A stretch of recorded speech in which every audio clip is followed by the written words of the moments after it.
Before I start this video, I just want to give a huge thanks to my friend Nelson, who did a lot of the writing for this video. And, this video would not be possible without him. So thanks to you very much, Nelson. Six Flags New England is an amusement park located on the Connecticut River in Agawam, Massachusetts. It's the third oldest park in the country behind Lake Compounce and Cedar Point. It's home to 12 coasters and a full-size water park. This park looks good on paper, but how good actually is it? The park has a variety of coasters, from tall thrilling steel coasters to small-scale family coasters.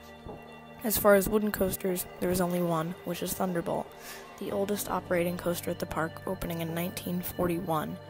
The Riverside Cyclone now stands as the phenomenal RMC hybrid, Wicked Cyclone.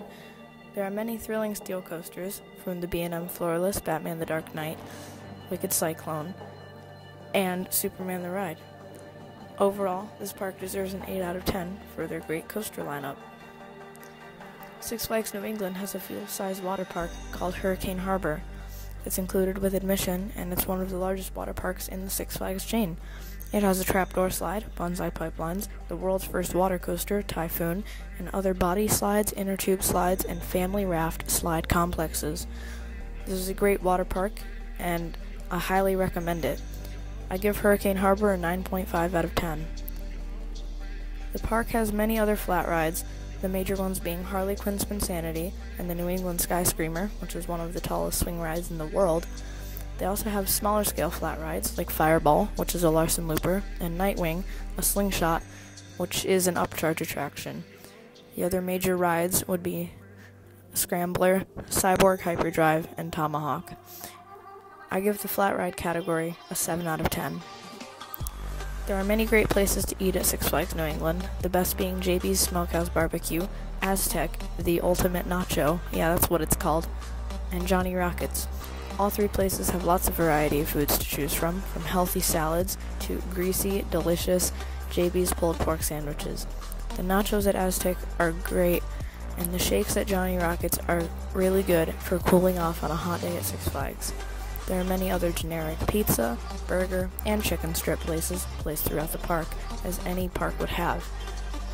I give this section a 9 out of 10 for the great variety. Our next category is quality, meaning overall theming, cleanliness, and efficiency. Let's start this one with ride operations, which are pretty much average. The only bad operations in the park are on Wicked Cyclone. I once had to wait almost 6 minutes from the time the air gates opened to the time the train left the station. Of course, the operations aren't always this bad, but they've never been very good on this particular ride. Now remember, we're talking about an average Six Flags park here, so the quality is nothing better than mediocre, but the park is well kept and it looks good for what it is. As far as theming, again, it's Six Flags, so most of the theming is DC or Looney Tunes. The Crack Axle Canyon section of the park is well themed and looks good for Six Flags, housing the most themed ride in the park, Houdini, The Great Escape. This park looks good for Six Flags, but sadly, compared to other chains like Cedar Fair or SeaWorld, I have to give it a 6.5 out of 10 for quality. All these aspects of Six Flags New England add up to nothing but a great park and one of the best in the chain.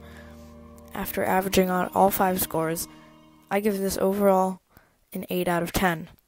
It's easily the best park in the New England region, and it's well worth a day trip, or to be included in any coaster trip.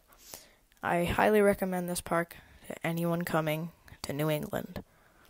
This is CT Coasters, signing off.